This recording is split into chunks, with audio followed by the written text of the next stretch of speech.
Welcome to the Under 8 podcast, a 3 times per week college basketball show brought to you in under 8 minutes. At the time of recording, it is Thursday, February 29th.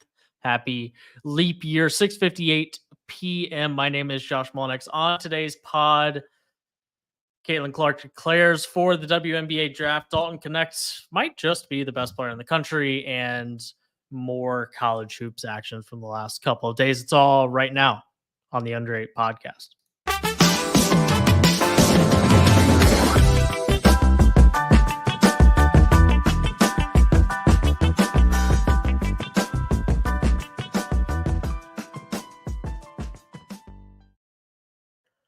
Josh Doering here with me.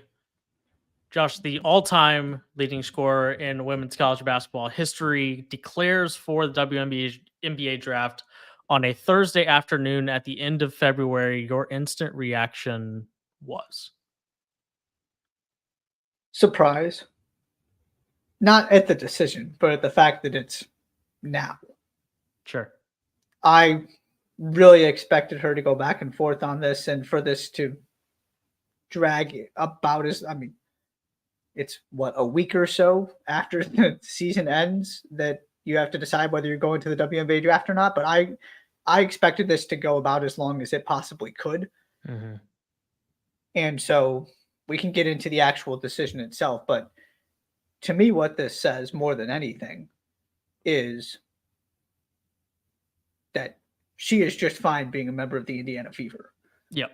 And is confident in that part of it. Because if she wasn't, she could have put some pressure on and really drawn this thing out and said, I need to know X, Y, Z. And if I'm coming out, here's what needs to happen. And now all that's gone. It's already official. So I was surprised that her decision was this confident that she was able to announce it now. Yeah, I think it's, there are two parts to the equation. It's one, I would be content with heading to Indianapolis to play in the WNBA. That's one half of it. The other half of it is I'd also be content because now, in theory, of course, whether or not Iowa wins the national championship in the next 6 weeks doesn't matter. Right. And that's the other part of it that she's saying, I am comfortable with what I've achieved individually in college, and whether we win a national championship or not in the first weekend in April, I am okay with closing this chapter of my basketball career. I think that's an important part of it as well, because you and I talked about it. Maybe we've talked about it on here. Maybe we've just talked about it privately, but there's part of me that thinks it'll be a little bit weird isn't the right answer, isn't the right way to describe it, but it'll just be something that you have to say about Caitlin Clark's college basketball career if she doesn't win a national championship. It'll just have to be something that you say. And by declaring this early, I think that's the other part of that equation. That yes, one, Indiana, the Fever, that's a fun place to play basketball.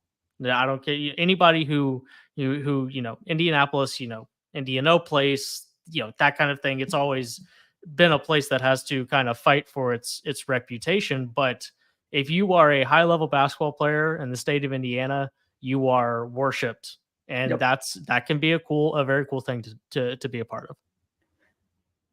That's a really, really good point. I was thinking about the other side of that, which is not only that, right, she's closing the door on the opportunity to come for a 5th year to win a national championship if they get close but can't do it again. Mm-hmm. But also just thinking about, and this is kind of what we talked about when she broke the D1 record, was if she goes and puts up another season, and let's just say they get to the Final Four this year, they get to the Final Four again next year to win a national championship, I don't know how you don't call that the best college basketball career ever. Mm.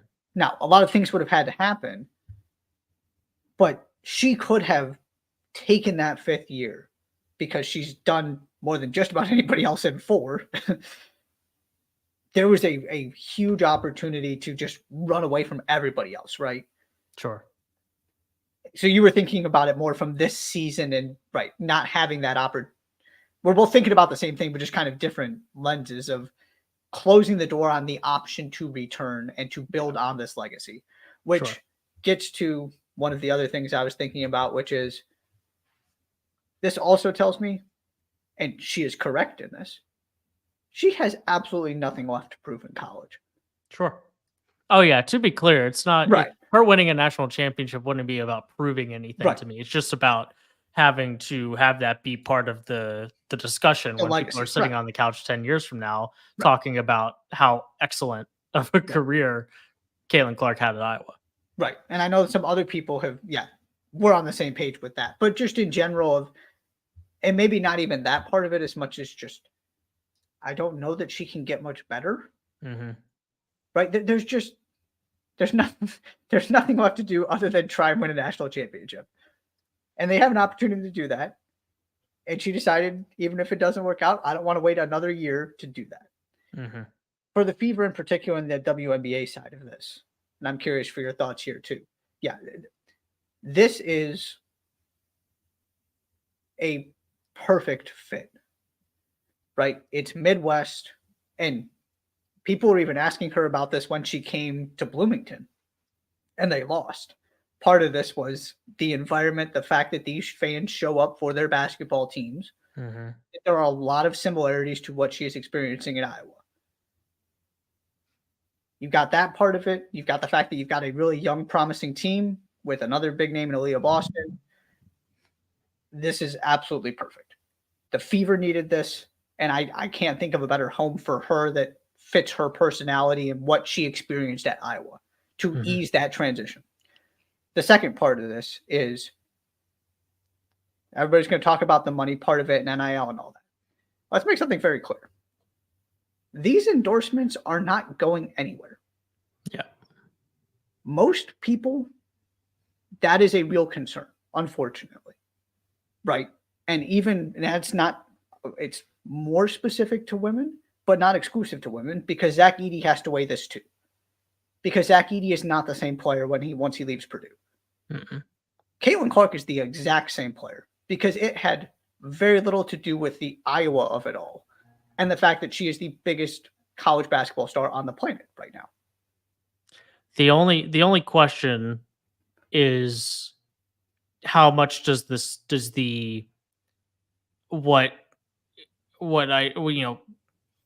how much does the gravitational pull of her game and her individual success translate to the WNBA?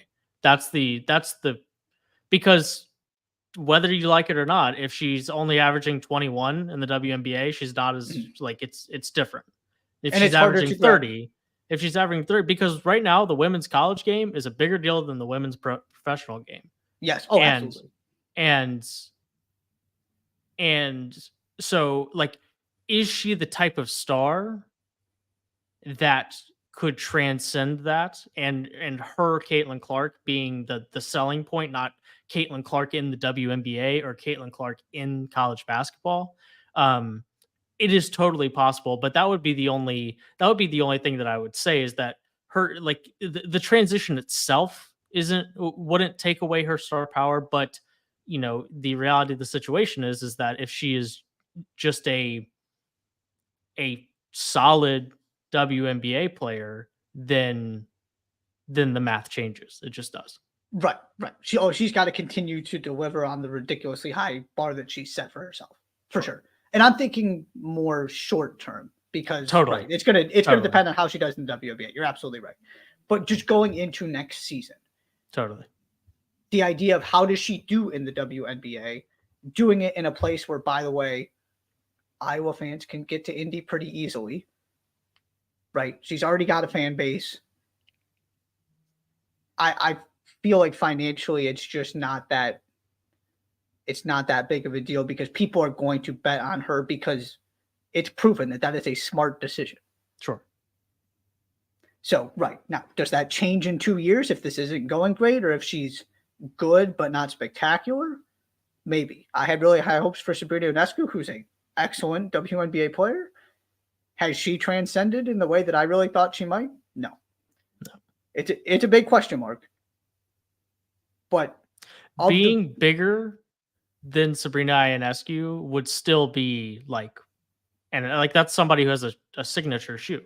Yeah. That is an athlete with a signature shoe. So it's not like, I think Sabrina's arc is an interesting case study for what Caitlin Clark's popularity arc might look like. Probably the best thing we've got, right? I would think, yeah. Yeah.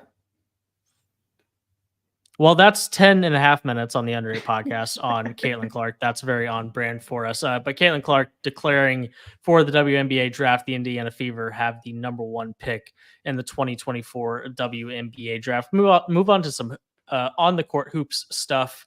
Last night, Dalton Connect did it again. 39, 12 21, 5 of 8 from the 3-point line, 10 of 12 from the stripe. And the Volunteers needed all of it. They needed all of it to get 92 points, take down Auburn 92-84 at home. The number 4 Tennessee Volunteers grab another win, and Dalton Connect was pretty mesmerizing. Well, there was that one stretch where he wasn't so mesmerizing. And therefore, this game is another example of why he is quite simply the most important player in college basketball. At least on the men's side. Okay, maybe Caitlin Clark, you've got an argument on the women's side. But for the purposes of the men's conversation. Because he missed a couple shots early in the second half, and then he went, I don't know how long it was, 4 or 5 minutes, where I was watching going, where is he? He just wasn't a factor. He disappeared. Now, not necessarily criticizing him for that. He just didn't get involved in the game. They didn't get him the ball. And then they were down, I think it was 8, and he hits the 3, because of course he did. And you went, oh. And then he proceeded to just take the game over and pretty much single-handedly win it. Yeah. It's amazing what happens when you just let the guy do what he wants with the basketball. And he was beating people off the dribble. He was knocking. He's got a complete offensive repertoire. We've been drooling over him all season. This was no different. He was spectacular. Is it a wild thing to suggest that the only thing that might stop Dalton Connect from carrying Tennessee deep into the NCAA tournament is Tennessee's instinct to play offense the way that they do? That maybe it's just completely take any of the training wheels, any of the training rules, the guidelines, the bumpers, the within the flow of the offense kind of thing. I mean, like, and maybe even Dalton Connects of the world have bad nights, but like, It kind of feels like that if you just let him do what he wants, he's probably going to do enough and open up things. I mean, like, James Adu had 14 points in this game. Zakai Jonas Zakai Ziegler had 17. Like, if you had a couple guys have 7 points, 9 points off the bench, like, it kind of feels like if you just let him go, that more times than not, he's going to give you enough that if you just get anything from the other guys, that with the defense that Tennessee plays, you might be able to escape. It's interesting because it kind of just feels like that might be the best path in terms of trying to get Tennessee deep into March. I do think it's somewhat situational because you did have 2 things going on in this game that lended itself to the argument that the answer to that is yes. One was he couldn't miss when he got going in the second half. He was making everything. And the second was, as you said right at the top, they needed it. Yeah. If I'm down 8, down 6 with 5 minutes left and my season's on the line, absolutely. If I'm Rick Barnes, that's what I'm saying in the timeout. Listen, if we're going to lose with Dalton Connect. Yeah. He is going to have to go try. Our plan is that we're going to see if he can bail us out. That is our best hope. In a different game where you're winning by 2 or something, maybe not so much. Obviously, you still got to build your offense around him because when he's playing like that, you got to double team him and then everybody's open, like you pointed out. I do think there was kind of a perfect confluence of events in this game in particular that made it just so jarring how important he is. Yeah. But we've been saying this from the beginning. They're going to go as far as he can carry them.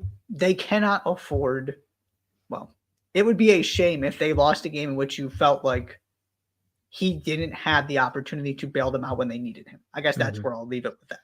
Yeah. The other couple things I wanted to throw out there real quickly. Supposedly, according to KenPom, these are two of the best 5 defenses in the country. 63 free throws and 176 points. That's a lot. It was just not a good defensive day for either team. But again, Tennessee scores 92 points on a day where their defense failed them and found a way to win a game that didn't look so good at a point. And then also just the consequences of this game. Tennessee has a brutal schedule left. They would have been in real trouble SEC title race wise had they lost this one. And then also Auburn. I mean, they did have this for a little bit in the second half. They've got the easiest schedule of all of those teams who are in contention remaining by a wide margin. If they had won this game, to me, they're the favorites to win the SEC and maybe win it outright because I'm not sure they would have lost again. Not that you expect to win this game. And they're still in the conversation because all of these other teams are going to play each other here because Tennessee's playing everybody. Yeah. But that was part of what I was thinking about as Auburn made that run to take their lead before Dalton Connect exploded again was they might just win this conference outright if they win this game. And we both have our questions about them, but they came close to doing that and then just wasn't enough at the end of the day. Yep. Yeah, I'm pretty comfortable with where I've stood on Auburn the last 2 months. 1-7 in quad one, both them and Alabama. They're 4-14 combined in quad one.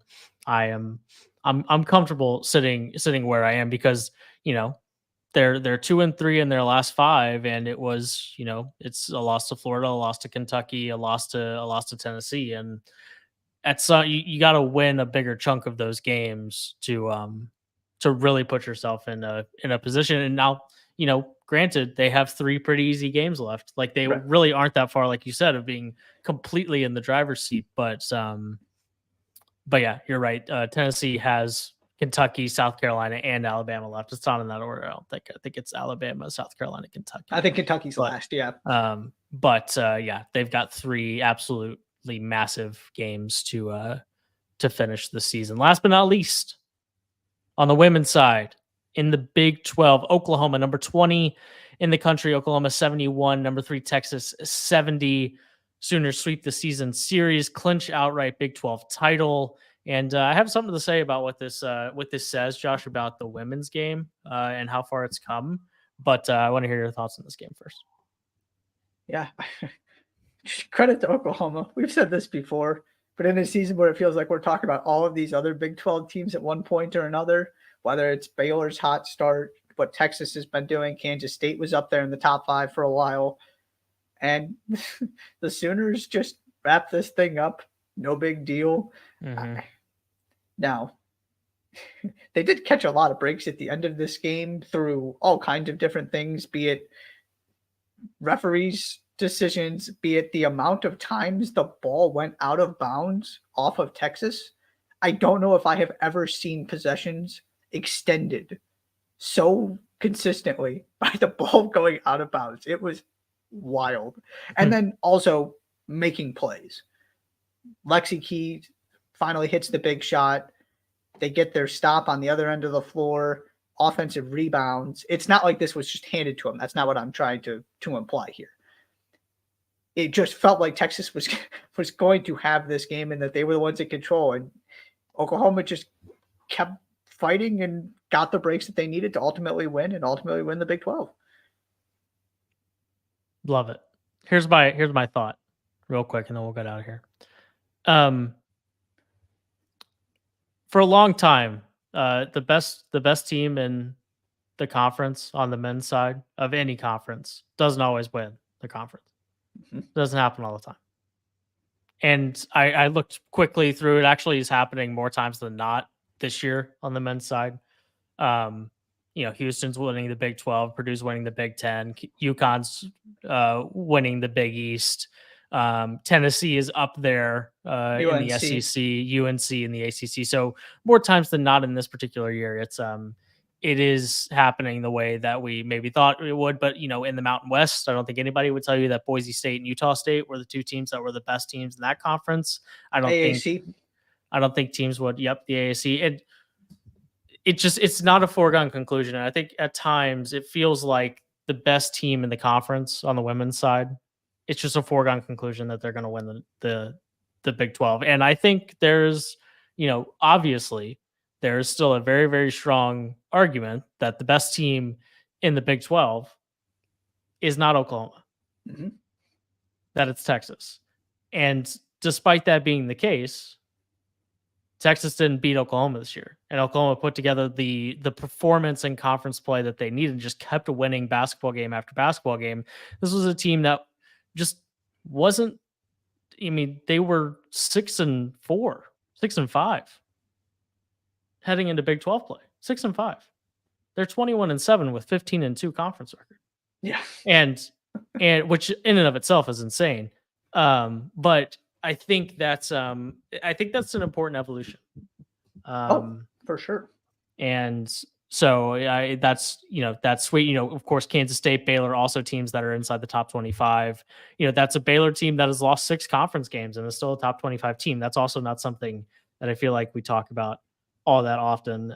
So yeah, definitely it's one of the better conference performances in the sport as a whole, men's or women's, is Oklahoma in the Big 12, and getting a win at home against Texas to kind of cap it after doing something like winning on the road at Texas was cool to see. You're absolutely right. This is another step in the evolution of things you can't just take for granted. Yeah. Conference regular season, not particularly interesting because UConn's going to win the Big East, and Notre Dame or North Carolina State or whoever's going to win the ACC, and Baylor's probably going to win the Big 12 or Texas, and Stanford's going to win the Pac-12, etc. Iowa's going to win the Big 10. That's another example this year too, right? Nobody saw Ohio State coming and doing this in Big 10 play. So you're getting multiple examples of this. Definitely Oklahoma's one. And to even go further on that, the other point I wanted to make here, that game might move Texas off the 1 line. A team that did not win its regular season championship and did not beat the team that won its regular season championship, at least in the 2 meetings they've had so far. Maybe they meet again in the conference tournament championship game or something. Nobody bats an eye at that on the men's side, right? That's just what happens sometimes. You lose games at the wrong time. You don't win your conference because you've got another team that's right there competing with you. But you can still absolutely have a number 1 seed without winning your conference. Or maybe it's a 2 seed, right? Maybe that's the difference between a 1 seed or a 2 seed. But it's just not that big of a deal because of the overall body of work. It's going to be the exact same story for Texas. To your point, it's just great to see the parity increasing and more teams being able to put together seasons like both of these teams are having on the women's side. Anything else? Continuing with that, we just felt very strongly those were the 3 biggest stories coming out of the sport. So that's why we went before all of Thursday's action. We do have 2 top 5 teams traveling to face top 20 teams, Virginia Tech at Notre Dame and Stanford at Oregon State. So keep an eye on those as well. Sweet. That's going to do it. February 29th, Under 8 podcast. It is 7:22 p.m. Be sure to subscribe to the podcast wherever you listen to your shows. Follow the Under 8 pod on Twitter. Subscribe on YouTube. Thanks so much for being here. We will see you on Sunday afternoon.